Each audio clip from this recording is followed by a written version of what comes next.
She was lost in the river, and a rancher risked his life to save her.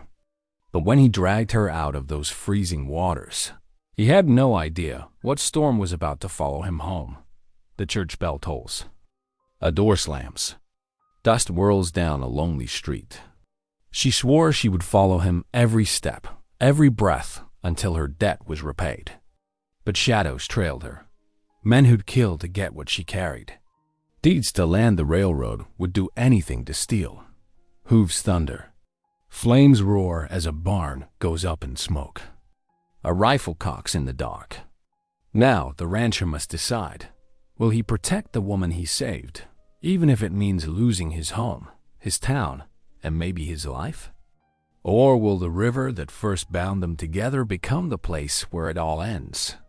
Can mercy and courage stand against greed and fire? Or will love drown before it ever has a chance to breathe? Comment below and tell me where in the world you're joining from. And if this story made you pause for a moment, hit that subscribe button for more. The morning sun crept over the eastern horizon, painting the South Platte River in shades of pale gold.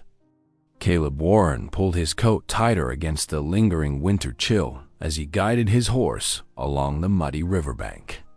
Spring thaw had turned the usually peaceful water into a churning mass of brown foam and debris. His boots creaked in the stirrups as he surveyed the damage ahead. Several fence posts lay scattered like broken teeth where the ice had torn through his property line. The sight made him sigh. More work to add to his endless list of ranch duties. The horse's hooves squelched in the mud as Caleb dismounted to examine a particularly mangled section of wire. He'd need his tools from the saddlebag to make proper repairs. As he turned back toward his mount, a flash of movement caught his eye downstream through the morning mist. He spotted a rider attempting to cross at the ford. Even from this distance, he could tell it was foolish timing. The spring floods had raised the water level far too high for safe passage. "Hey!" he shouted, waving his arms. "Hold back. The ford ain't safe." But his warning was lost in the rush of the current and the wind that whipped down the river valley. The rider, a woman, he could now see, urged her horse forward into the swollen waters. Caleb's single quotes. His heart jumped into his throat as he watched the horse struggle against the fierce pull of the river. The animal's eyes went wide with panic as its hooves lost purchase on the slick riverbed. In a terrible instant, the current caught them broadside. The woman's scream pierced the morning air as she was thrown from the saddle. Her dark hair disappeared beneath the churning surface while her horse fought its way back toward the bank. Without thinking, Caleb spurred into action. He sprinted downstream, keeping pace with where he'd last seen her go under. The icy water hit him like 1,000 knives as he plunged in, but he forced himself forward against the current. A flash of cloth caught his eye, her dress billowing in the murky water. Caleb lunged forward, his fingers catching the fabric. He pulled hard, drawing her limp form toward him. The current fought him every inch of the way as he struggled toward the shore, his boots searching for purchase on the slippery bottom. His lungs burned for air and his muscles screamed in protest, but he refused to let go. Not when another life hung in the balance. The memory of his wife's death surged unbidden to his mind. Another life he couldn't save. Not this time, he thought grimly. Finally, his feet found solid ground. Caleb dragged the unconscious woman onto the muddy bank, his whole body shaking with cold and exhaustion. She wasn't breathing.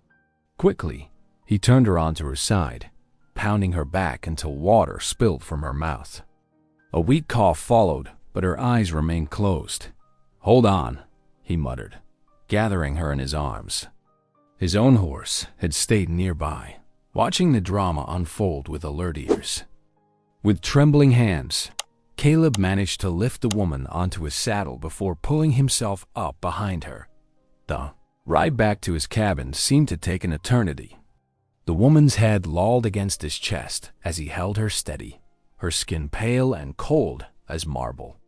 Caleb's wet clothes clung to him like ice, but he barely noticed, focused only on getting them both to shelter. His cabin finally came into view, a humble one-room structure of rough-hewn logs that had been his solitary home these past 3 years. Caleb dismounted carefully, cradling the woman in his arms as he shouldered open the door.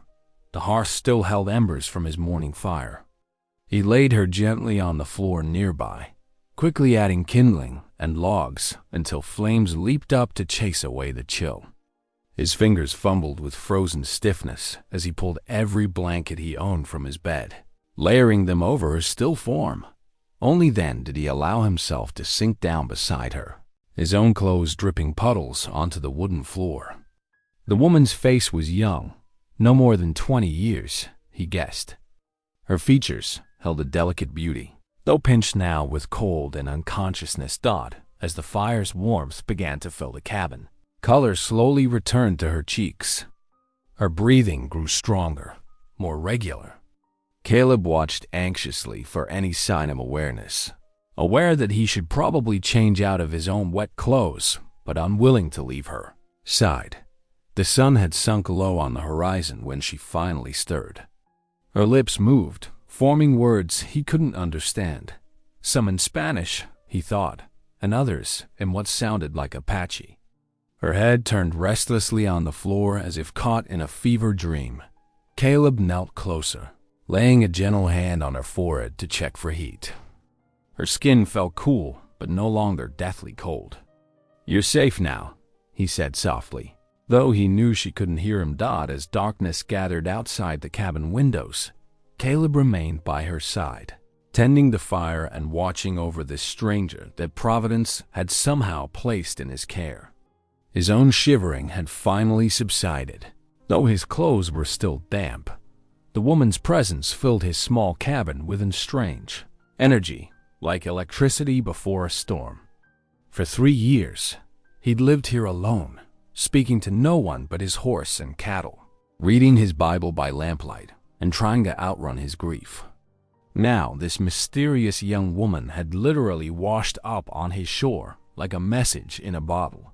He found himself studying her face in the firelight, wondering about her story. What had driven her to attempt such a dangerous crossing? Where had she been headed? And what would happen when she finally opened her eyes? The coyotes began their evening chorus outside as dusk deepened into true night. Caleb added another log to the fire and settled back on his heels, prepared for a long vigil. Whatever tomorrow might bring, for now his duty was clear: to watch over this soul that had been entrusted to him. However briefly, a thought from his daily Bible reading came back to him. Be not forgetful to entertain strangers, for thereby some have entertained angels unawares. He didn't know if this woman was an angel, but saving her had already shaken him out of his solitary existence in ways he couldn't yet understand. Her breathing had grown deep and regular now, her face peaceful in sleep. Caleb pulled his chair closer to the fire, settling in to wait for morning and whatever revelations it might bring. The lamp's golden light cast long shadows across Caleb's cabin as he tended to his unexpected guest. Her fever had risen steadily since sunset, and worry creased his brow as he dipped a cloth into cool water. The basin clinked against the rough wooden table as he wrung out the excess. "Here now," he murmured, placing the damp cloth on her forehead. The woman stirred restlessly beneath the pile of blankets, her lips moving in wordless whispers. Caleb's old hound, Buck, lay nearby, watching with concerned eyes. Moving to the hearth, Caleb stirred the pot of broth he'd prepared from his meager stores. The savory scent filled the small space, mingling with the sharp smell of wood smoke. He'd never been much of a cook, but broth was simple enough, something his own mother had made whenever sickness struck. Through the night, he maintained his vigil. Each time her fever spiked, he refreshed the cool cloth. When she grew restless, he spooned small amounts of broth between her lips. The hours crept by like molasses in winter, marked only by the steady tick of his father's old clock on the mantel as false dawn began to paint the eastern sky. The woman's eyes finally opened. She bolted upright with a gasp, clutching the blankets to her chest as she took in her surroundings with wild eyes. "Easy now," Caleb said softly, keeping his distance so as not to frighten her further. "You're safe here. I pulled you from the river yesterday morning." Her dark eyes fixed on him, sharp and alert despite her ordeal. After a moment's assessment, she spoke in clear English, though her words carried a slight accent. "I remember the water. It was so cold." She pressed a hand to her temple.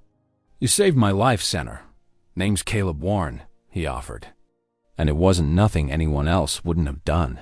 She straightened her spine, dignity evident in every line of her posture, despite her disheveled state. "I am Maria Tenorio. My father was Vicente Tenorio, a vaquero who worked these lands. My mother was Apache of the Mescalero people." Caleb nodded, recognizing the name Tenorio from boundary disputes he'd heard tell of. "You're a fair piece from home, Miss Tenorio. What brings you across the river in flood season?" A shadow crossed her face.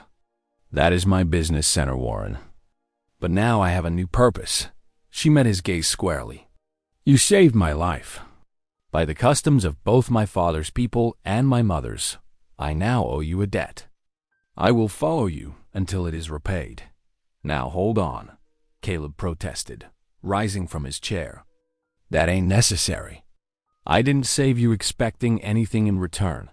Maria's chin lifted stubbornly. "It is not about what you expect.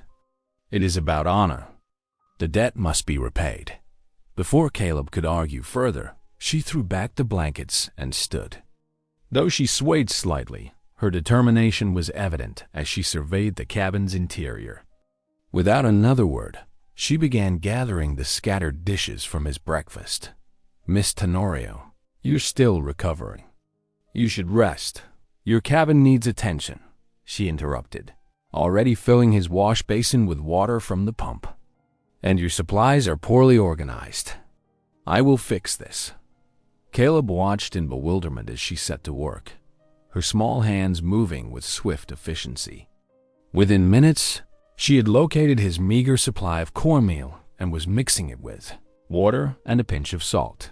"Least let me help," he offered, uncomfortable with the idea of a sick woman working while he stood idle. "You have work outside to do," she replied firmly. "I heard your cattle lowing. They need tending. I will manage here." Finding himself effectively dismissed in his own home, Caleb reluctantly pulled on his coat and headed out to do his morning chores. Buck trotted at his heels, seemingly as confused as his master by this turn of events. When he returned an hour later, the cabin had been transformed. The floor was swept, dishes washed, and the scent of fresh corn cakes filled the air.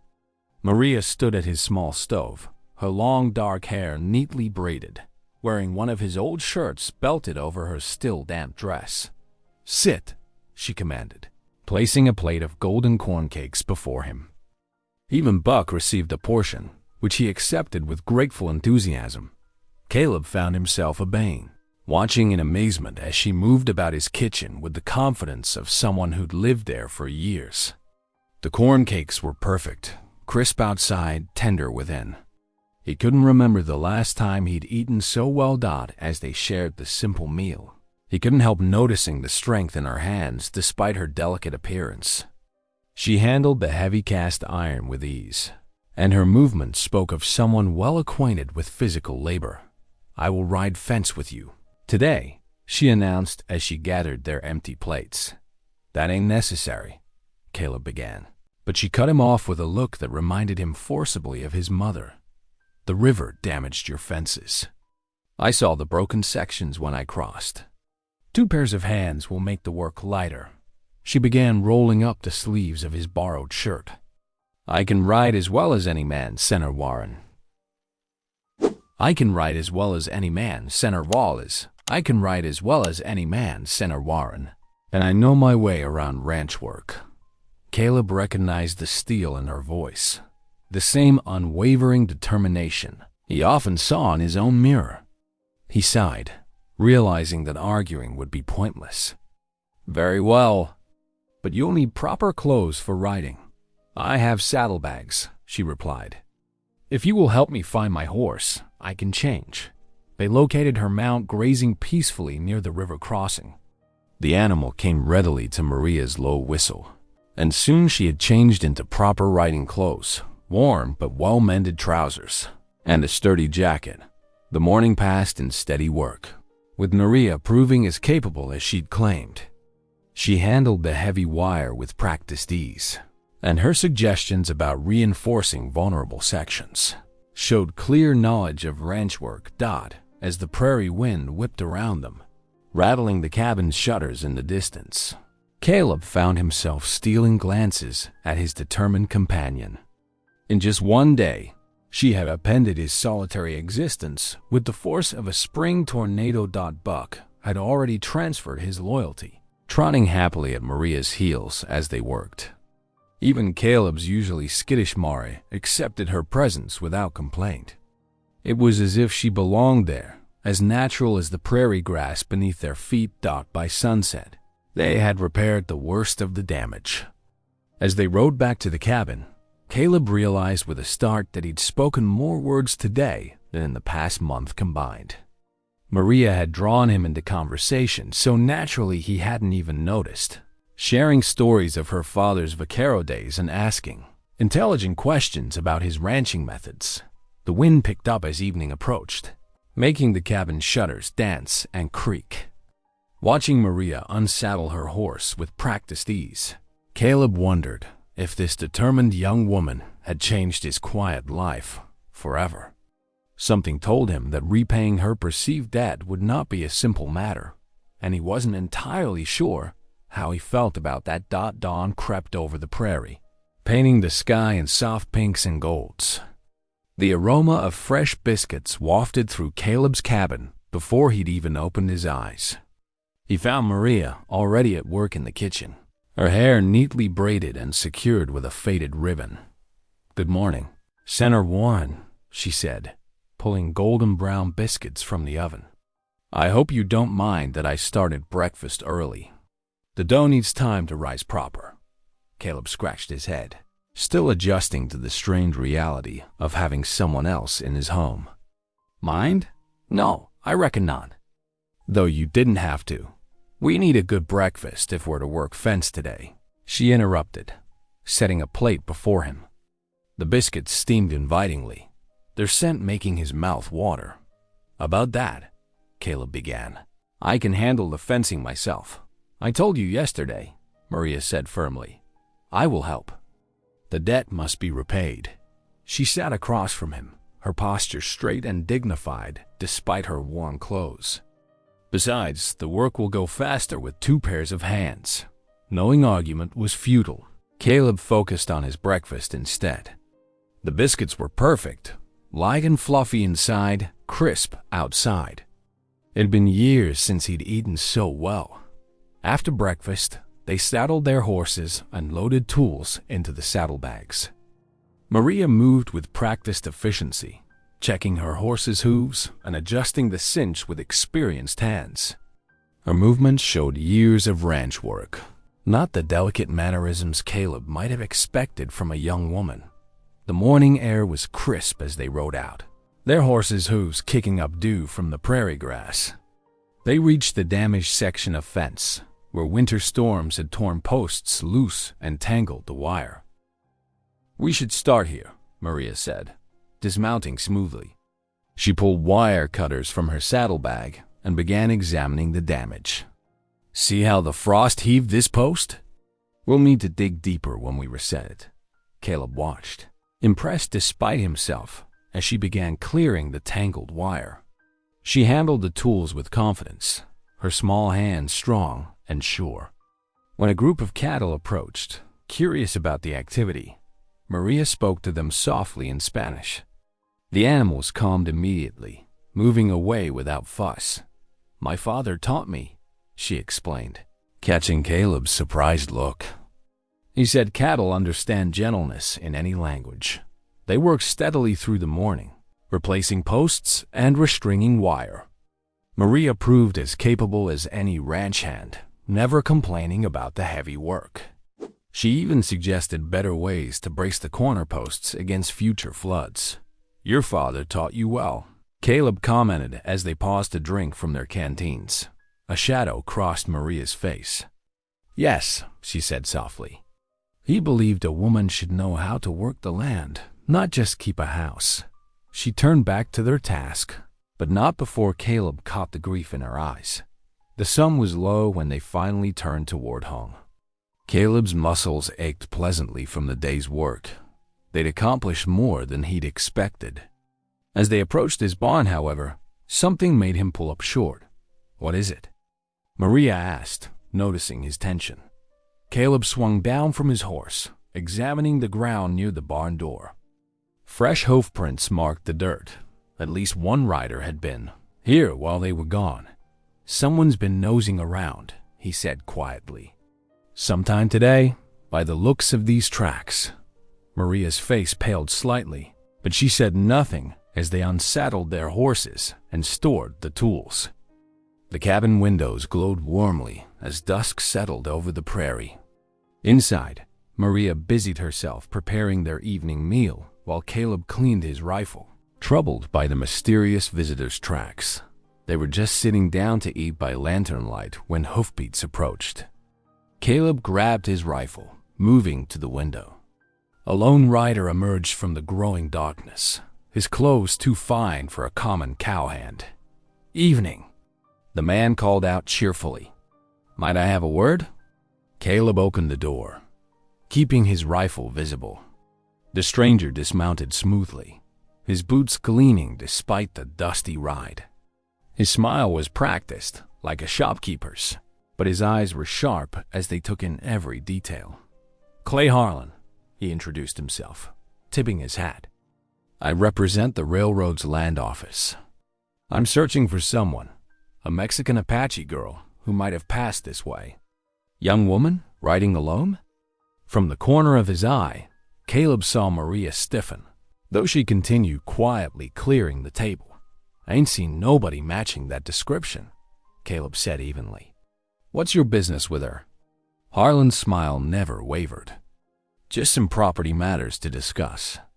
Her late father was involved in certain land agreements. We believe she might have information about some important papers." His gaze slid past Caleb to Maria, who kept her back turned. "I don't believe we've been introduced to your companion?" "My housekeeper," Caleb said shortly. "Hired her recently to help around the place." "I see." Harlan's tone suggested he saw quite a lot.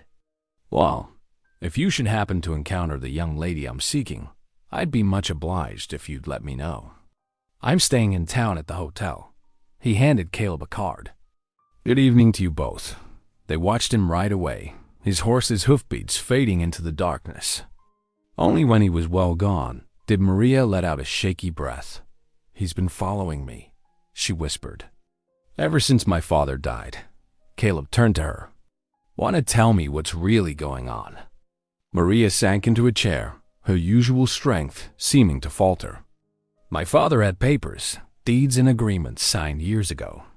They proved that certain grazing lands were promised jointly to the ranchers and the Apache people." Her hands twisted in her apron. "The railroad claims those lands now. They say the agreements were never properly filed. But my father's papers prove otherwise. And they think you know where these papers are?" She nodded. "My father hid them before he died. He told me ... double quotes." She stopped, glancing at the door. "I cannot say more. But if they find those papers, they will destroy them. All the promises made to my people, to the ranchers who worked beside them, all will be lost." Caleb studied her face in the lantern light, seeing now why she'd been so desperate to cross the river despite the flooding. She wasn't just running. She was protecting something vital to both her peoples' future. "That's why you were trying to cross when the river was so high," he said slowly. "You were running from Harlan." "Yes." Maria's voice was barely above a whisper. "I did not mean to bring trouble to your door, Senator Warren. Perhaps I should go." "No, The word came out sharper than he intended. That railroad man's already suspicious. Leaving now would only confirm his doubts. Caleb set his rifle aside and sat across from her. Besides, seems to me you came to my door for a reason. Maybe Providence had a hand in that river crossing after all. Maria looked up at him, hope and uncertainty warring in her expression. You would help me? Even knowing the danger? Way I see it, danger's already here, Caleb said quietly. The question is, what are we going to do about it? The lantern flame flickered, casting dancing shadows on the cabin walls. Outside, a coyote called lonely across the prairie, and somewhere in the distance, an owl answered. But inside the cabin, a fragile trust was forming between two people thrown together by fate and a flooded river. The next morning dawned clear and cool. Caleb hitched the wagon while Maria wrapped fresh biscuits in a cloth for their journey into town. They needed supplies, flour, salt, and materials to repair the fences. The dirt road stretched before them, rutted from spring rains. Town ain't much, Caleb warned as they rode. Just a collection of buildings that grew up around the stage stop. He glanced at Maria, noting how she sat straight on the wagon seat, her dark hair neatly braided. Folks there can be, set in their ways. Maria's chin lifted slightly. I am familiar with such ways, Senator Warren. The wagon wheels creaked as they approached the scattered buildings of Paradise Creek. A few horses stood tied at hitching posts, and a pair of boys rolled hoops along the dusty street. The morning stage hadn't arrived yet, leaving the town quiet except for the telegraph office's occasional clicking dot as they stepped onto the boardwalk. Caleb noticed how conversations hushed. Women drawing water at the town pump paused, whispering behind their hands. Two ranch hands lounging outside the saloon straightened, their eyes following Maria with unconcealed interest. Half-breed girl, someone muttered just loud enough to hear. What's Warren thinking? Bringing her tight to town? Maria's steps never faltered, though Caleb saw her shoulders tense. They entered Whitaker's Mercantile, the bell above the door announcing their arrival. The store smelled of coffee beans, leather, and sweet tobacco. Mr. Whitaker looked up from his ledger, his spectacles sliding down his nose as he studied Maria. Morning, Caleb, he said slowly. Been a while since you've come to town. Need supplies, Caleb replied shortly. He handed over his list while Maria examined the fabric bolts along one wall. The store's door chimed again. An elderly man in a black coat entered, his white hair wild from riding. His face creased into a warm smile when he saw Caleb. Well, if it isn't the hermit of South Platte, Reverend Elias called out. He crossed the store in long strides, clasping Caleb's hand. Haven't seen you in church these past months, son. Been busy with the ranch. Reverend. The old preacher's keen eyes moved to Maria, who had turned at his entrance. And who might this young lady be? Maria Tenorio, she answered before Caleb could speak. She met the preacher's gaze steadily. I am helping Senator Warren with his ranch. Are you indeed? Reverend Elias studied her with frank curiosity, but his smile remained kind. Well, any friend of Caleb's is welcome at our services. We sing hymns in Spanish sometimes, though I fear my pronunciation needs work. A ghost of a smile touched Maria's lips. Perhaps I could help with that, Reverend. While Mr. Whitaker gathered their supplies, Caleb stepped outside for air. Two men stood near the door, their voices low but carrying. Railroad's buying up everything north of the creek, one said. Offering dirt cheap prices, but folks are selling. Those who don't get visits from men like that Harlan fellow. Heard they burned out the Mitchell place last week. Called it an accident, but everyone knows better. Railroad wants that land for the new spur line. Don't matter who they have to push out. Ranchers, Indians, anybody who's in the way. Caleb's jaw tightened. He'd known Mitchell, a good man who'd worked that land for 15 years. The conversation confirmed his fears about Harlan's interest in Maria and her father's papers. Back inside, he found Maria and Reverend Elias deep in conversation about hymns. The old preacher was writing something in a small notebook while she spoke softly in Apache, teaching him words he carefully sounded out. "Beautiful language," the Reverend said, closing his notebook. "Reminds me that God's truth speaks in many tongues." He touched Maria's shoulder gently. "You're welcome here, child. Don't let anyone tell you different." They loaded the supplies quickly, eager to leave town's watchful eyes behind. The sun was setting when they finally reached the ranch, painting the prairie grass gold. While Caleb unhitched the horses, Maria carried supplies into the cabin. "I heard them in town," she said later as they sat down to eat. "The whispers, the cruel words." She stirred her coffee slowly. "They are the same everywhere. But I will not run anymore." Caleb looked up sharply. "Harlan won't stop searching. You heard about the Mitchell place. These railroad men play rough. My father died protecting these papers. This land." Maria's voice was quiet but firm. "He believed that promises should mean something, that different peoples could share the same earth in peace. He taught me that running from evil only lets it grow stronger." The lamplight caught the determination in her dark eyes, reminding Caleb suddenly, painfully, of his wife Sarah. She'd had that same look when she insisted on staying through the drought years, when others had given up and moved east. The memory of her death still ached like a badly set bone. "Staying could get you killed," he said, roughly. "Running already killed my father." Maria met his gaze steadily. "I choose to stand like he did." Caleb couldn't answer. He took his tools outside to the barn, where the familiar rhythm of the whetstone against steel helped quiet his troubled thoughts. Through the open door, he heard Maria's voice rise in song, an Apache hymn, its strange, beautiful words carrying on the evening air. The melody touched something in his heart, like rain on parched earth. He'd forgotten how it felt to have music in his life, to hear another voice break the prairie's vast silence. The whetstone slowed as he listened, remembering Sarah's songs as she worked, the way her voice had filled their home with life. Maria's hymn spoke of hope and courage, though he couldn't understand the words. But perhaps understanding wasn't what mattered.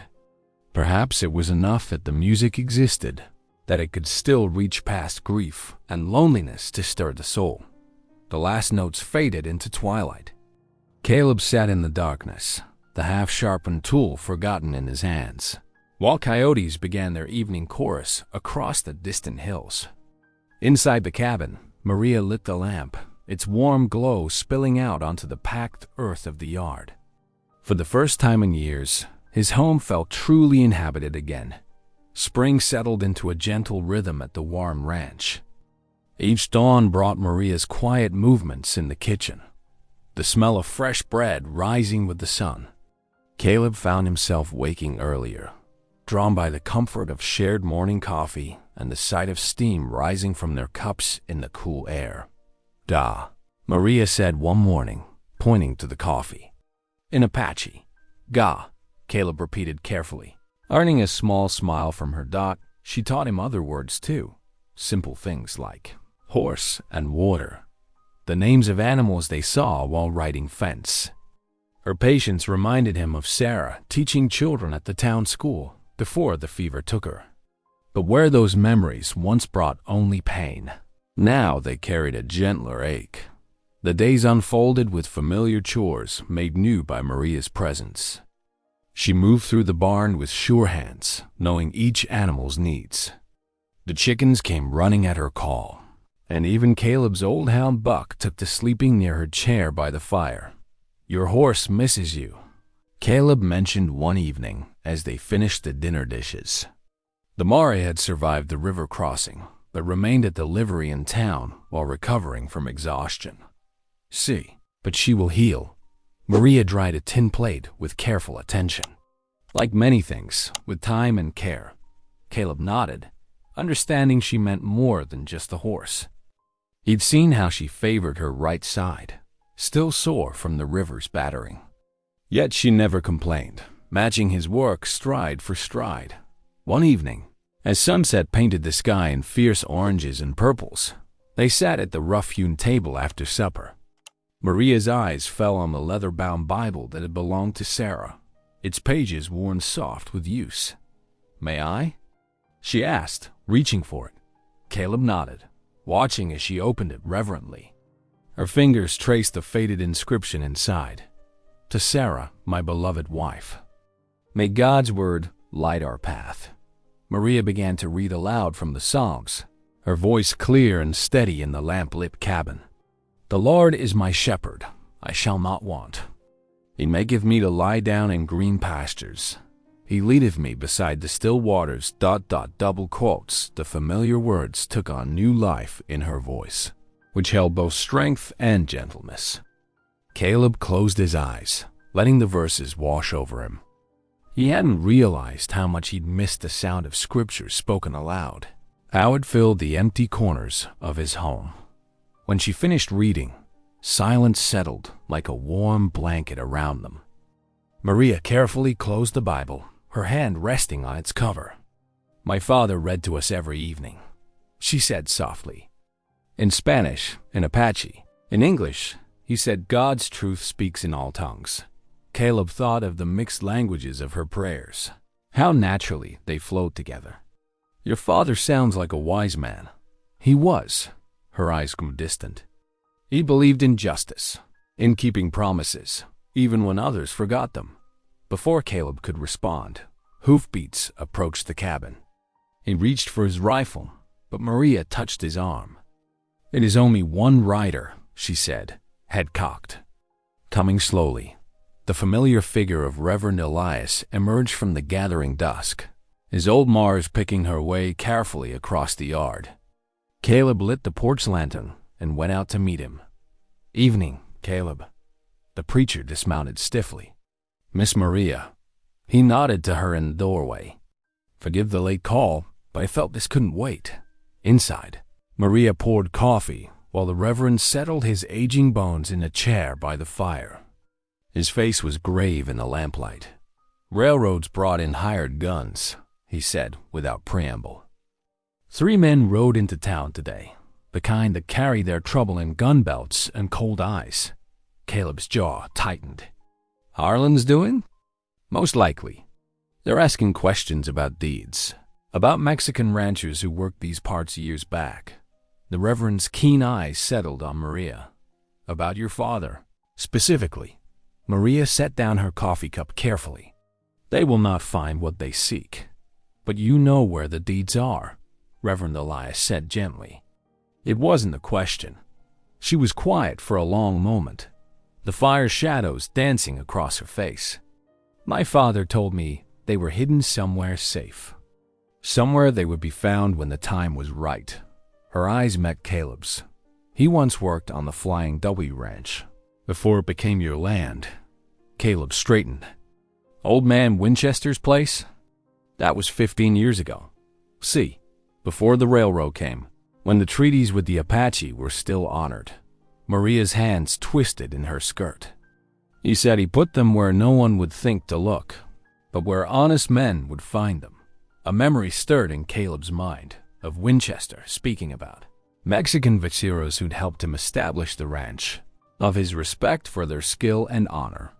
He'd never mentioned names, but distant gunshots cracked through the night air. Buck raised his head, growling low. Caleb moved to the window. In the darkness to the north, a faint orange glow lit the sky. "Smoke," he said grimly. "Someone's making their presence known." "The Mitchell place burned last week," Reverend Elias said quietly. "No proof it was the railroad men, of course. But everyone knows." Maria stood, her shadow tall against the wall.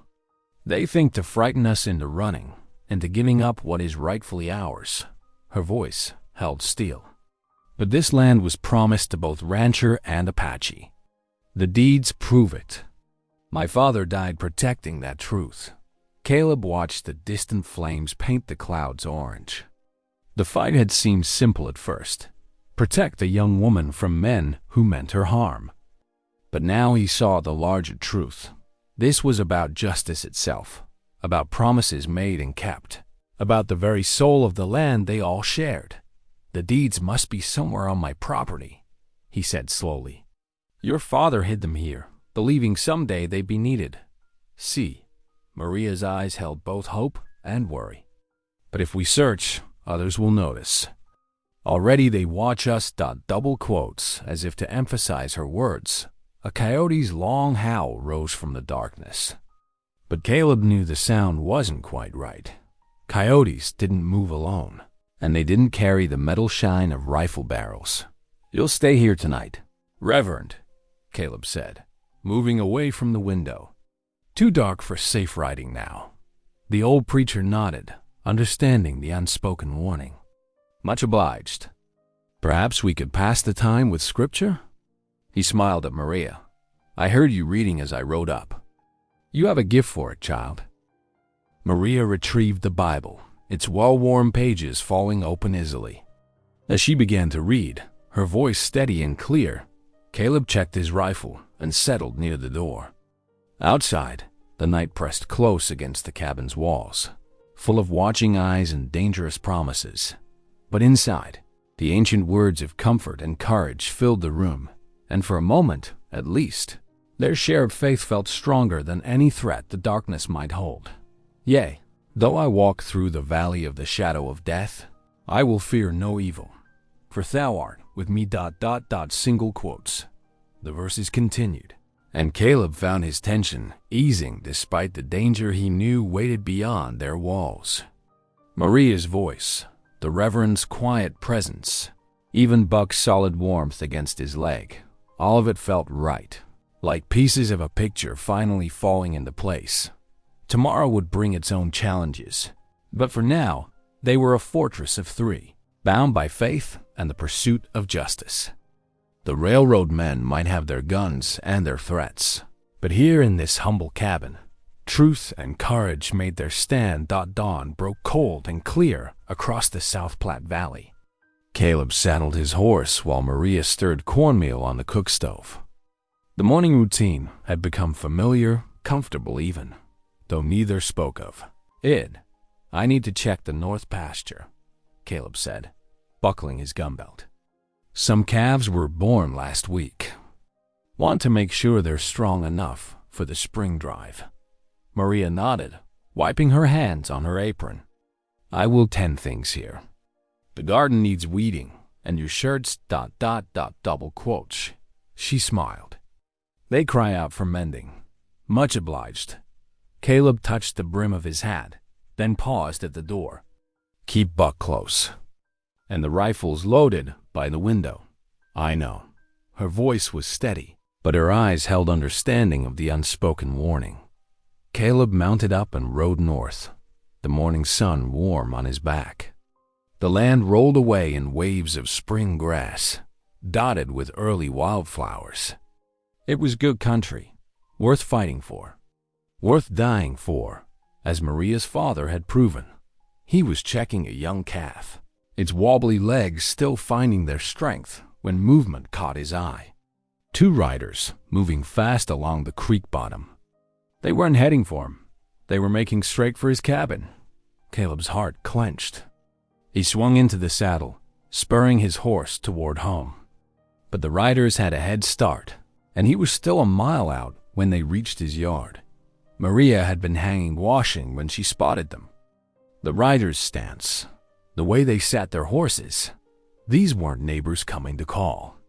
She backed slowly toward the cabin, keeping her movements casual. Buck growled low beside her. "Inside," she whispered to the dog. "Quiet now." She made it through the door just as the riders dismounted. Their spurs jingled on the porch steps, and a heavy knock rattled the door. "Hello, the house."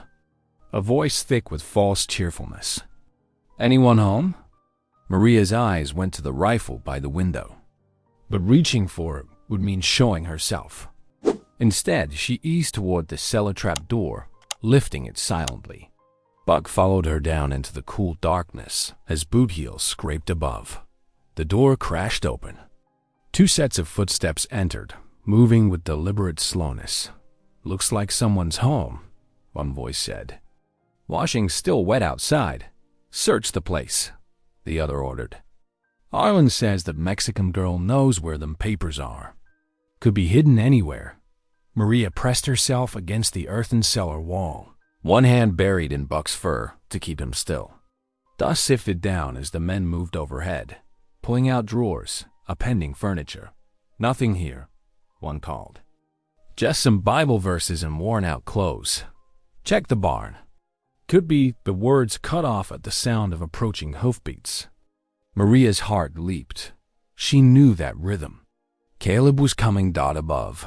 The men's boots scuffed toward the door. Maria crept up the cellar steps, straining to hear. That's far enough.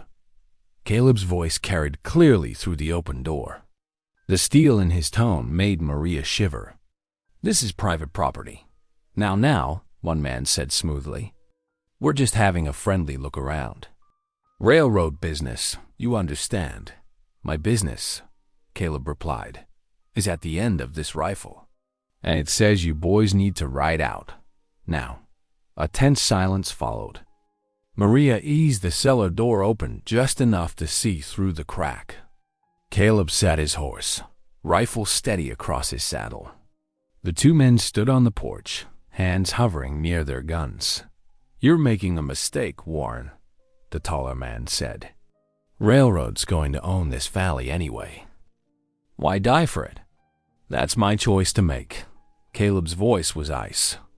You've got 10 seconds to mount up. Another silence, broken only by the wind.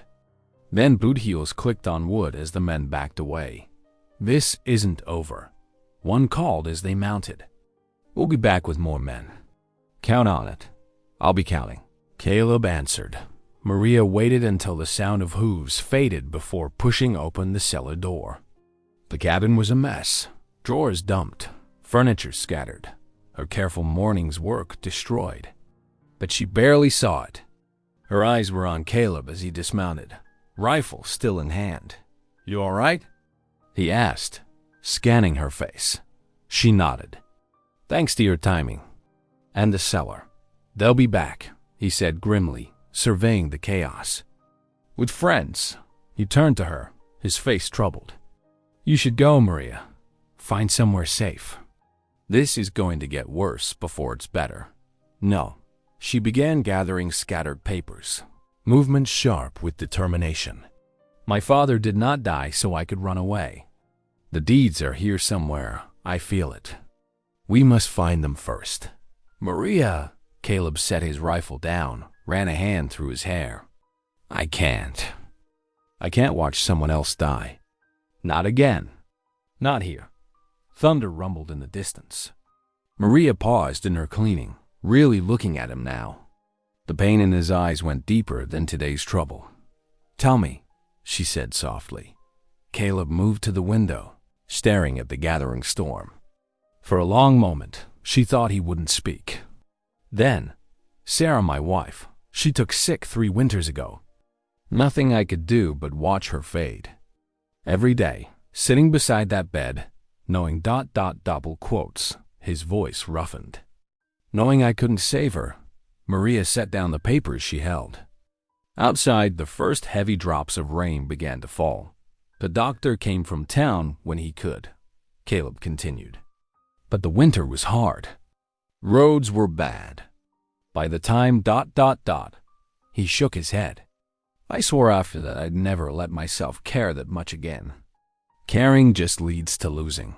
The storm broke in earnest now, rain drumming on the roof. Maria lit the lamp as darkness filled the cabin. Its warm glow caught the wetness on Caleb's cheeks. She moved to stand beside him. God does not promise us freedom from loss, she said gently. Only that he will walk with us through it. She touched his hand where it rested on the windowsill.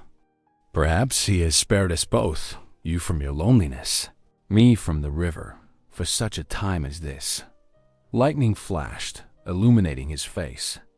The grief was still there, but something else too, a softening around his eyes as he looked at her. Your father taught you well, he said quietly. Taught me that some things are worth fighting for. worth dying for, if need be. She squeezed his hand. But today, God willing, is for living. Thunder crashed overhead, but neither of them flinched. They stood together at the window, watching the storm rage across the plains, their joined hands a quiet defiance against all the threats the future might hold. Buck pressed against their legs, his solid warmth a reminder that they weren't alone. The lamp flickered, casting their shadows on the wall, no longer separate, but intertwined. The storm would pass. The railroad men would return. But for now, in this moment, they had found something stronger than fear, trust born of shared danger, and hope kindled in the midst of grief. Maria began to hum softly, an old, Apache melody that spoke of rain bringing life to parched earth. And Caleb, listening, felt his heart begin to thaw, like winter, giving way to spring. Dawn painted the eastern sky in soft rose and gold as Caleb saddled his horse. The morning air still held winter's bite, though spring was slowly claiming the land. Maria emerged from the cabin carrying a bundle of cornbread wrapped in cloth, her breath making small clouds in the cold. The old Henderson place lies 2 miles north, Caleb said, checking his cinch. Your father worked there? See. Maria mounted her borrowed mar with practiced grace. Papa spoke of hiding important papers before the fire. He said they would be safe there, though he never told me exactly where. They rode in companionable silence, hooves crunching on frost-covered grass. The sun climbed higher, warming their backs as they followed the creek's winding path. Buck trotted ahead, nose to the ground. The burned-out barn came into view, its blackened timbers stark against the morning sky. What remained of the walls stood like broken teeth, telling tales of flames that had devoured hope along with wood. Maria's face grew solemn as they dismounted. When did it burn? She asked softly. 3 years back. Caleb looped their reins over a fence post. Lightning strike, they said, though some wondered if railroad men hadn't helped it along. Henderson was stubborn about selling. They approached the ruins carefully. Broken glass crunched under their boots. Here and there, rusted tools lay half buried in ash and dirt, silent witnesses to lives disrupted. Papa would have hidden them somewhere, safe from fire, Maria mused, running her hand along a scorched beam. Below ground, perhaps. Caleb nodded. There was a root cellar. Should be ... double quotes. He moved along the foundation's remains. Here. Together they cleared debris from a heavy trapdoor, its iron handle warped by heat. It took both of them straining to lift it. The cellar below was a black maw, smelling of old smoke and damp earth. I'll go first, Caleb said, drawing a small tin lantern from his saddlebag. He lit it and descended the creaking steps. Maria followed, her skirts gathered close. The lantern's glow revealed shelves still lined with dusty preserve jars, their contents long spoiled. Broken boxes and tools cluttered the earthen floor. Look, there. Maria pointed to a corner where wooden beams had partially collapsed. Beneath them, something metallic gleamed. They worked together, shifting timber and clearing dirt. A strongbox emerged, its surface red with rust. Caleb's hand shook slightly as he lifted it. It's light, he said. Too light. Maria's fingers found the latch. It opened with a protesting shriek. Empty. The box that had held such promise contained nothing but dust and a few scraps of mildewed paper, too damaged to read. Maria's shoulders slumped. Caleb wanted to reach for her, but held back, unsure. We should head home, he said gently. Storms brewing. The ride back was quieter, heavy with disappointment. Dark clouds gathered overhead, matching their mood. They reached the cabin just as the first drops fell. While Caleb tended to the horses, Maria disappeared inside. When he entered, shaking rain from his coat, savory aromas filled the small space. Maria moved between hearth and table, adding herbs to a bubbling pot. "What's this?" he asked, hanging his wet coat by the door. "Caldo de res," she replied. "My mother's recipe." She learned it from her people, then added her own touches. She stirred the pot, adding, "Papa called it peacemaking stew." Said no one could stay angry with a bowl of Mama's caldo before them. Caleb breathed in the rich scent of beef, chilies, and unfamiliar spices. His mouth watered despite himself. "Sit," Maria commanded, ladling the stew into tin bowls. Steam rose between them as they settled at the table. Buck sprawled hopefully at their feet. The first bite surprised him. Tender meat. Vegetables he recognized but seasoned in ways that made them new. "This is good," he said with genuine appreciation. Maria's smile warmed the room better than the fire. "Mama taught me that food tells stories. Each ingredient has meaning. The corn for life, the chilies for strength, the herbs for healing." Her eyes grew distant. They met at a trading post where Papa worked. He spoke no Apache, she little Spanish. But she cooked for him, and he sang to her. And somehow they found a way. Can't have been easy for them. Caleb said quietly, "No." Maria broke off a piece of cornbread. Many thought their marriage wrong. Apache and Mexican, two worlds that shouldn't mix. But they were stronger together. "They taught me to be proud of both sides of myself." She looked up at him. Even when others saw only what they feared, the fire popped and hissed. Outside, rain drummed steadily on the roof. Caleb found himself studying Maria's face in the flickering light.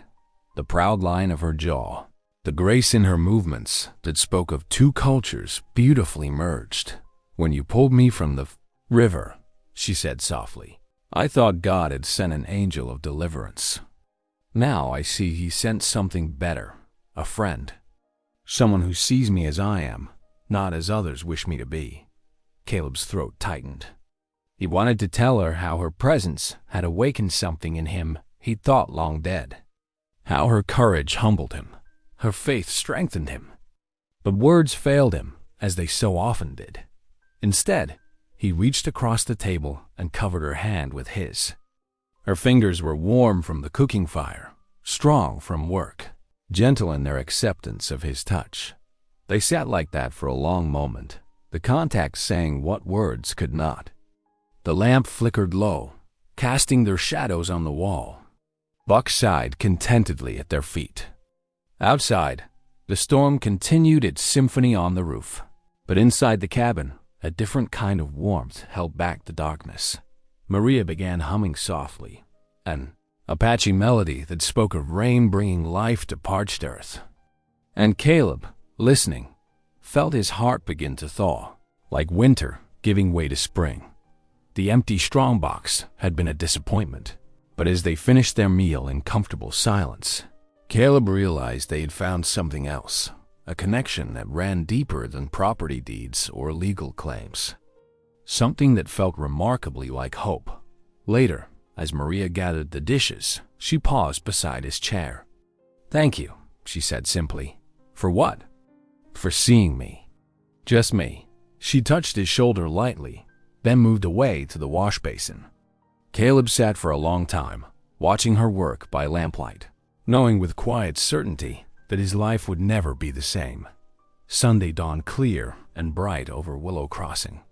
The brass bell of the white-painted church called the faithful, its deep tones rolling across the prairie grass. Wagons and riders converged from all directions, kicking up dust along the rutted roads. Caleb adjusted his string tie, feeling uncomfortable in his seldom-worn Sunday suit. Beside him on the wagon seat, Maria sat straight-backed in her best dress, a simple blue cotton with careful mending that only showed if you looked close. She had braided her dark hair with a ribbon, and her hands lay folded quietly in her lap. "You don't have to do this," Caleb said softly as they approached the church. Already he could see heads turning, conversations stopping. "Yes, I do." Maria's voice held no doubt. "God's house welcomes all his children." They tied the wagon with the others and walked toward the church steps. Whispers followed them like autumn leaves in a wind. Caleb heard fragments. That Indian girl, living together, unmarried, Warren ought to know better, He set his jaw and kept walking. Ledemoines, Mindemo, Warren ought to know better, He set his jaw and kept walking. Maria's head remained high, though her fingers twisted together betrayed her nerves. At the door, Reverend Elias greeted them warmly, his weathered face creasing in a genuine smile. "Welcome, welcome," he said, clasping their hands in turn. "Miss Tenorio, we're blessed by your presence." Inside, they found a pew near the back. The morning sun streamed through plain glass windows, catching dust motes and golden beams. The wooden benches filled quickly, though folks left a noticeable space around Caleb and Maria. Mrs. Henderson, the pianist, began the opening hymn. Amazing Grace filled the small sanctuary, voices rising in familiar harmony. Then Maria began to sing. Her clear soprano soared above the congregation, pure as mountain spring water. She sang in English, each word shaped with care and reverence. Heads turned, conversation stilled. Even Mrs. Henderson faltered slightly on the keys before recovering. Maria seemed unaware of the attention, her eyes closed in devotion as she sang. Was blind, but now I see. The last note hung in the air like a prayer. Reverend Elias rose to deliver his sermon. His text was from Matthew, "Blessed are the merciful, for they shall obtain mercy." As he spoke of courage in the face of prejudice and the Christian duty to protect the vulnerable, his eyes found Caleb's more than once.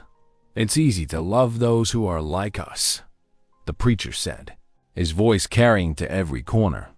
"But Christ calls us to a harder path, to love those whom others reject, to show mercy when the world shows scorn. In this we follow his example, who ate with sinners and touched the untouchable." Caleb felt the weight of stares on his back, but Maria sat serene beside him. Her presence felt right, like truth itself. After the final hymn, people filed out into the bright morning. Some nodded stiffly to Caleb. A few even smiled at Maria, but most hurried past. Reverend Elias caught Caleb's arm as they reached the steps. "You're doing right, son," he said quietly. "Don't let anyone tell you different." Before Caleb could respond, a familiar figure detached itself from the crowd. Clay Harlan approached, looking out of place in an expensive Eastern suit. His smile didn't reach his eyes. "Mr. Warren, Miss Tenorio." He touched the brim of his hat. "Might I have a word?" Caleb gestured for Maria to wait by the wagon, then followed Harlan around the corner of the church. In the shadow of the whitewashed walls, the railroad man's facade dropped. "This has gone on long enough, Warren," he said flatly. "The girl knows where those deeds are hidden. Turn her over to me, and the railroad will make it worth your while. Refuse ... double quotes." He shrugged. "Well, accidents happen, even to God-fearing ranchers." Heat rose in Caleb's chest. His hands clenched at his sides. "Is that a threat, Harlan? A friendly warning? You're making powerful enemies. Think carefully about whose side you're on." Harlan straightened his vest. "I'll give you 3 days to reconsider." He walked away, leaving Caleb with the taste of ashes in his mouth. When Caleb returned to the wagon, Maria took one look at his face and understood. The drive home was quiet. Clouds had gathered, dimming the prairie light. Wind rustled through the grass, carrying the scent of rain. Caleb's thoughts churned like storm water. Was he right to risk everything? His ranch, his safety, perhaps his life, for this girl? The townsfolk's disapproval he could bear, but Harlan's threats were another matter.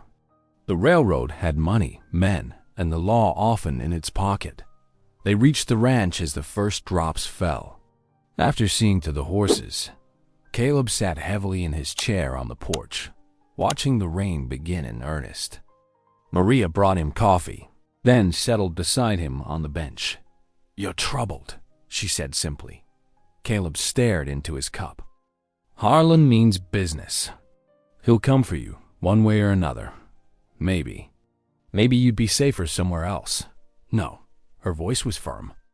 I won't run, and I won't let you face this alone. She touched his arm gently. Since that day in the river, you have been my protector, my friend. I trust you more than anyone in this world. Something in her words pierced the armor around his heart. He looked at her, really looked, and saw not just a young woman who had disrupted his solitary life, but someone who had brought light back into his darkness. I've been alone so long, he said roughly. After Sarah died, I thought that was just my lot. Safer that way. No one to lose again. God does not mean us to be alone, Maria said softly. He brings people together, makes new families from broken pieces. Like water in the desert, life returns. The rain fell steadily now, drumming on the roof. The air smelled of wet earth and sage.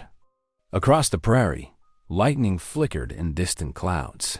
But here on the porch, peace settled over them like a blanket. They sat together as darkness gathered, watching stars pierce the clearing sky. Neither felt the need to speak. The choice had been made, not just today, but that first morning when he had pulled her from the river. Whatever came, they would face it together. Buck lay at their feet, sighing contentedly. A coyote called from somewhere in the darkness, and another answered. The prairie night wrapped around them, full of life and promise. Maria began to hum softly, the same hymn she had sung in church. Its melody drifted out into the vastness, a thread of hope in the gathering dark. Caleb closed his eyes and let the music wash over him, feeling for the first time in years that he was exactly where he was meant to be.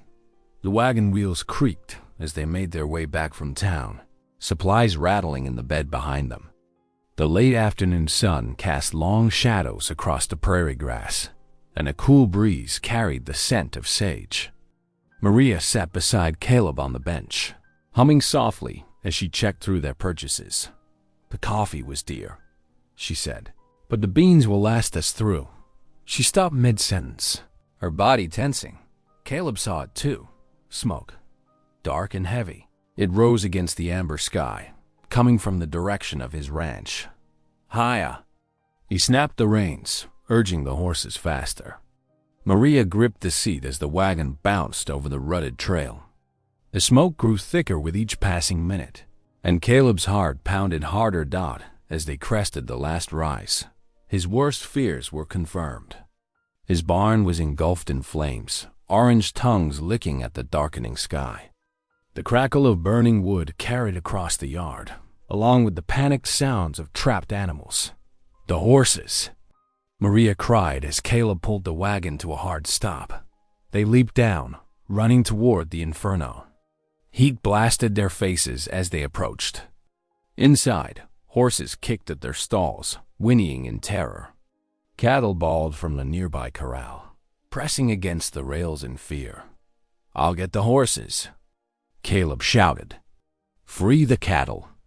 Maria ran for the corral while Caleb charged into the barn. Smoke stung his eyes and burned his lungs as he fought to see through the haze. The first horse reared as he approached, but his steady voice calmed it enough to lead it out. One by one, he freed them from their stalls, guiding them toward safety. He had just released the last horse when he heard Maria scream. Bursting from the barn, Caleb saw 3 men on horseback. 2 had Maria between them, struggling as they dragged her toward their mounts. Even in the chaos, he recognized Clay Harlan sitting astride his bay stallion, watching with cold satisfaction. "Let her go," Caleb roared, running toward them. Something hard struck the back of his head. Pain exploded through his skull as he stumbled forward. Through blurring vision, he saw a 4th man behind him, holding a rifle butt. Maria's cries grew fainter as the men spurred their horses away. "Maria!" He tried to shout, but darkness was already claiming him. The last thing he saw was her reaching desperately toward him as the riders disappeared into the gathering dusk. When consciousness returned, the world was eerily quiet. Caleb lay face down in the dirt, his head throbbing. The barn still burned, but slower now, timbers creaking as they settled into ash. The air reeked of smoke and scorched wood. He pushed himself to his knees, fighting waves of nausea. "Maria?" he called hoarsely, knowing there would be no answer. Night had fallen fully, the fire's glow casting twisted shadows across the yard. His horse stamped nervously nearby, having returned after the chaos. Despair crashed over him like a physical weight.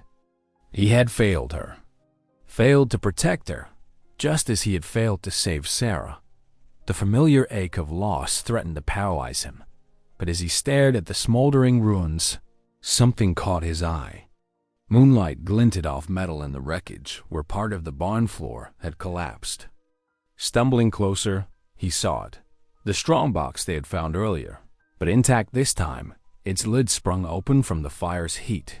With trembling hands, Caleb reached for it. Inside, preserved by the metal case, lay a stack of papers. He held them close to the fire's light, heart pounding as he read. They were the deeds, the original land grants promising grazing rights to both ranchers and Apache families. Maria's father had hidden them here all along, in the very barn where he had once worked. Caleb sank to his knees, clutching the papers to his chest. God had placed the truth literally at his feet, but at what cost? Maria was in the hands of men who would stop at nothing to destroy these documents, and perhaps her with them. "I swear," he whispered into the night, "I won't fail you again." His head still ached fiercely, but purpose drove him to his feet.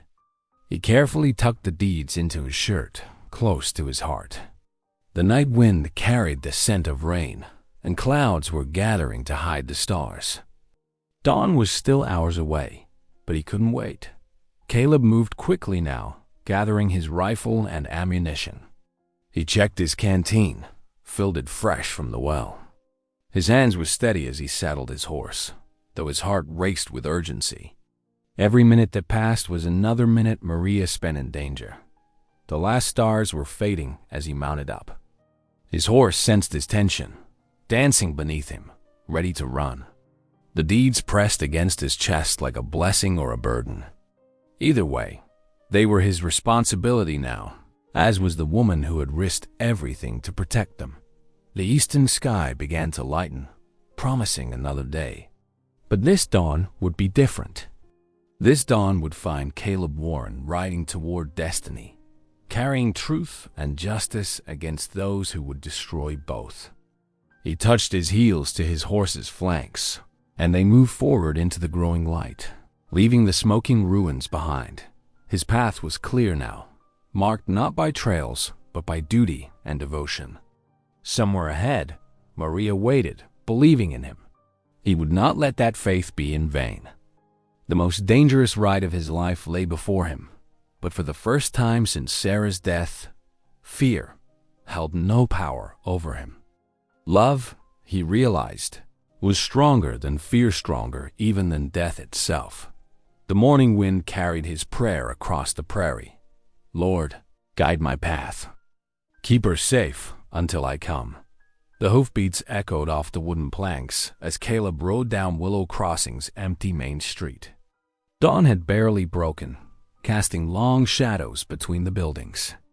He reined his horse to a stop outside the small clapboard church, where a light already burned in the window of the attached living quarters.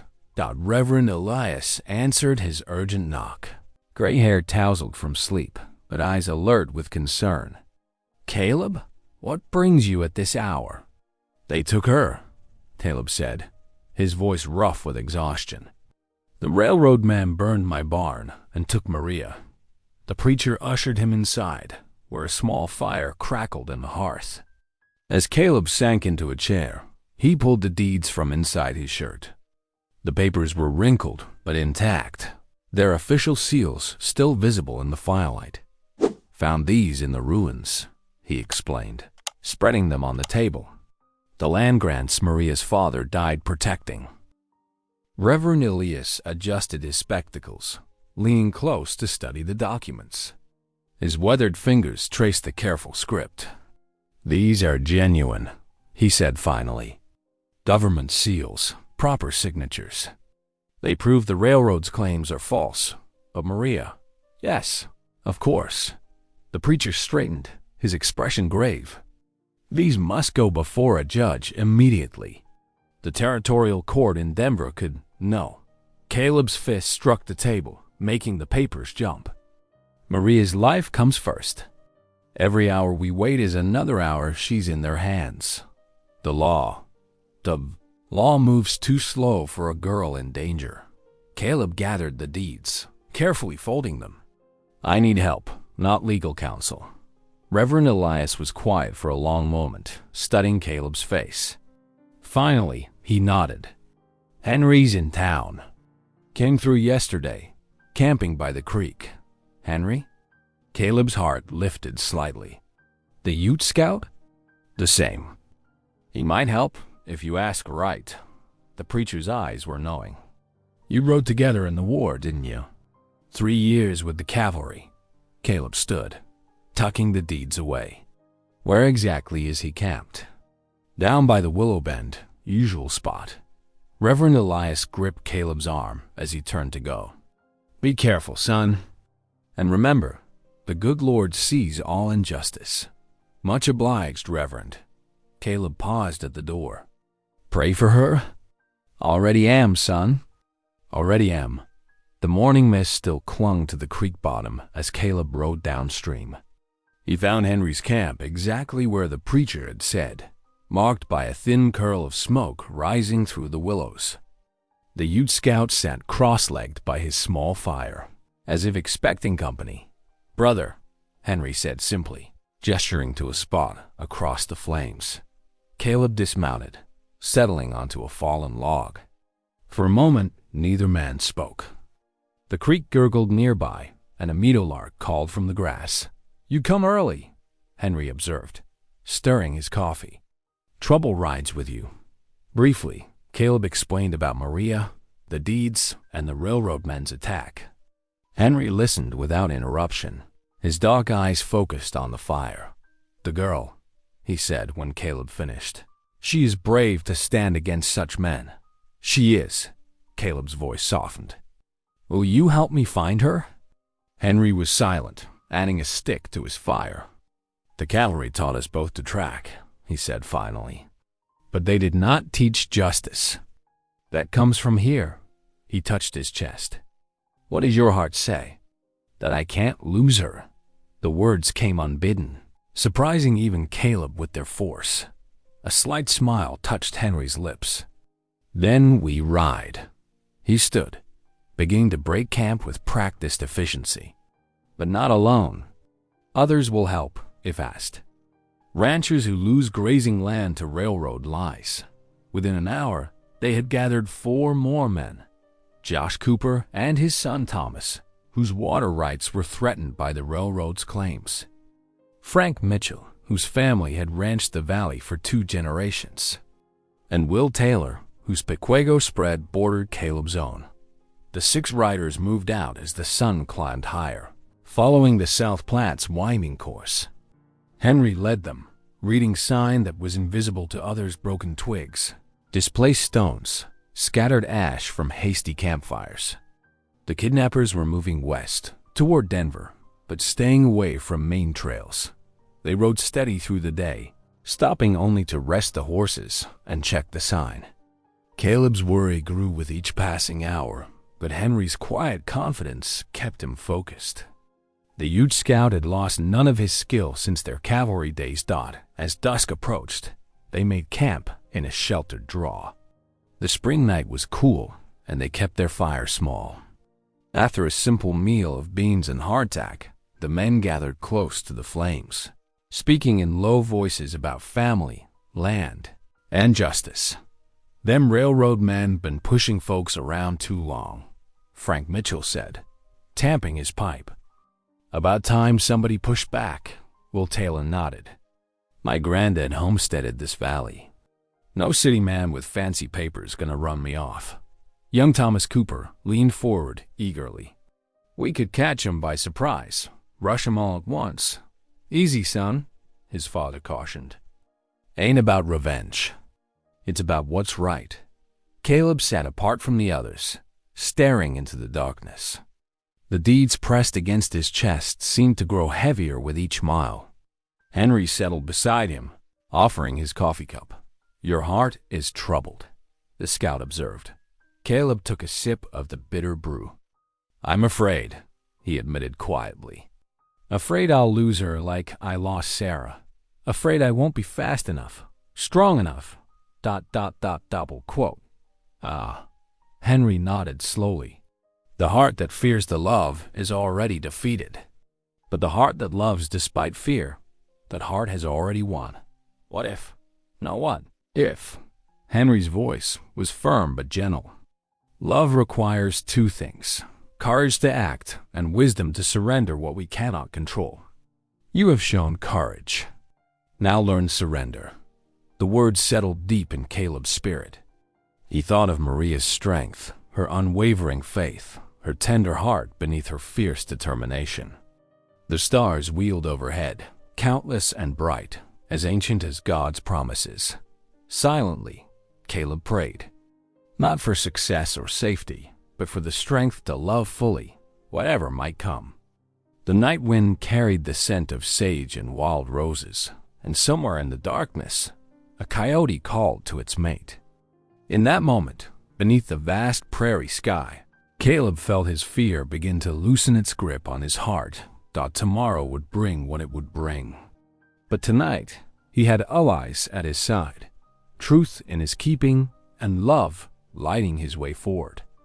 It would have to be enough. Dawn painted the eastern sky in pale gold when Henry raised his hand, signaling the party to halt. Through the morning mist, smoke from a campfire drifted above the riverside cottonwoods. 8 men, Henry whispered, counting the shapes moving around the camp. More than us. Caleb studied the scene from their hidden position. Clay Harlan's voice carried across the morning air, sharp with authority. Maria sat bound near a fallen log, her head held high despite her captivity. I'm going in alone, Caleb said, unbuckling his gun belt. Maybe we can end this without bloodshed. They won't listen to reason, Josh Cooper warned. Have to try. Caleb handed his rifle to Henry. If things go wrong, ... Double quotes, the Ute scout nodded grimly.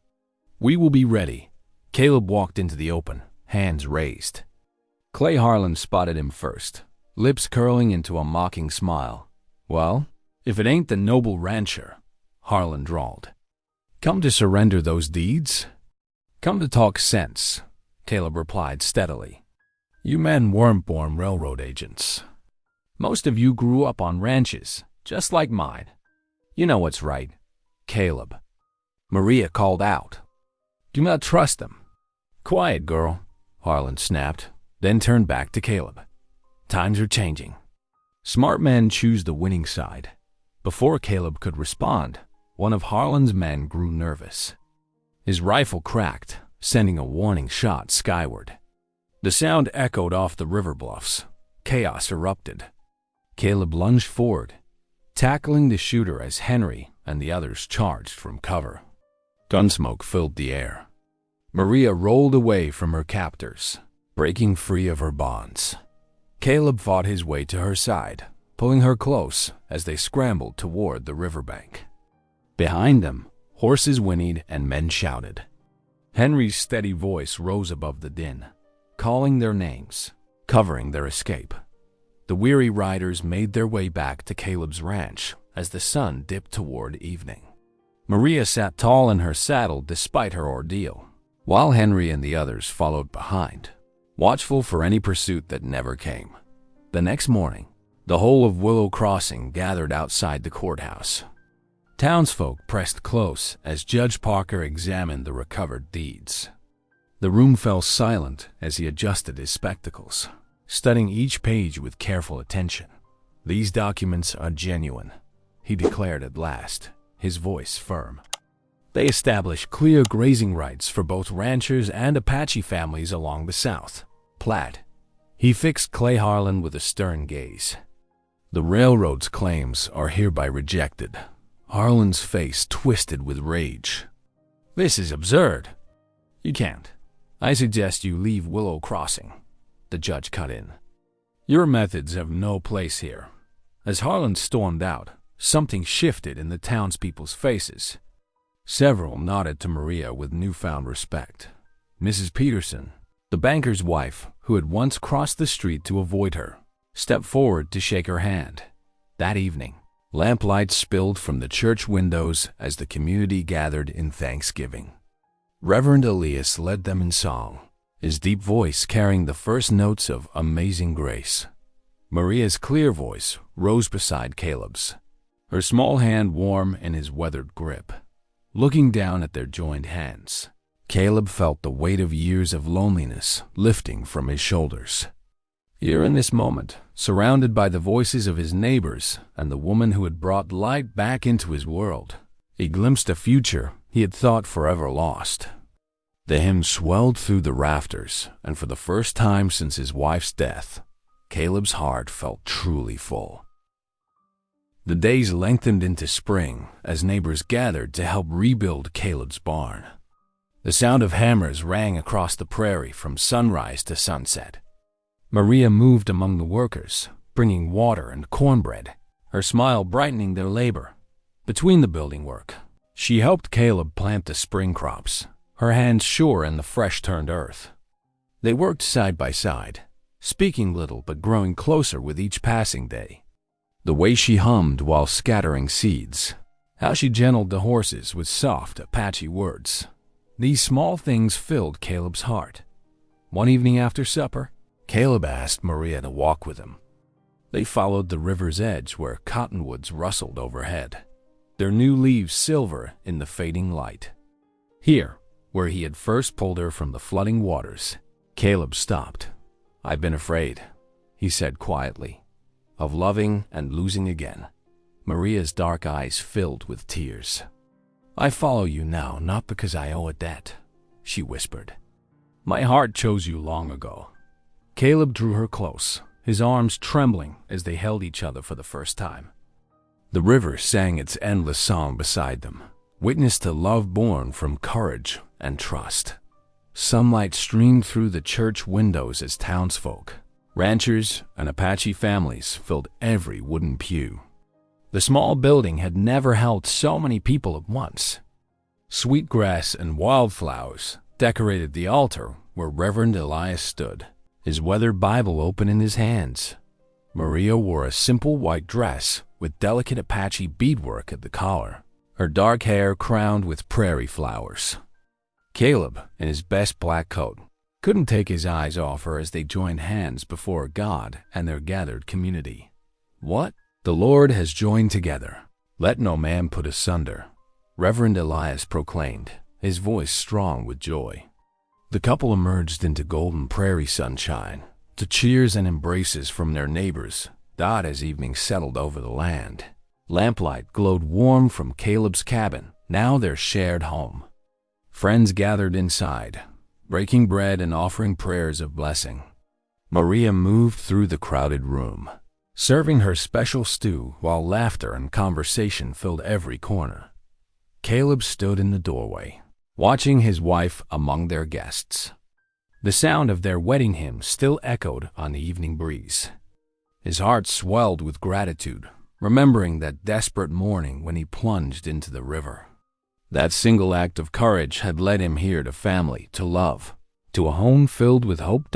If something in this story whispered to your spirit, stay a while.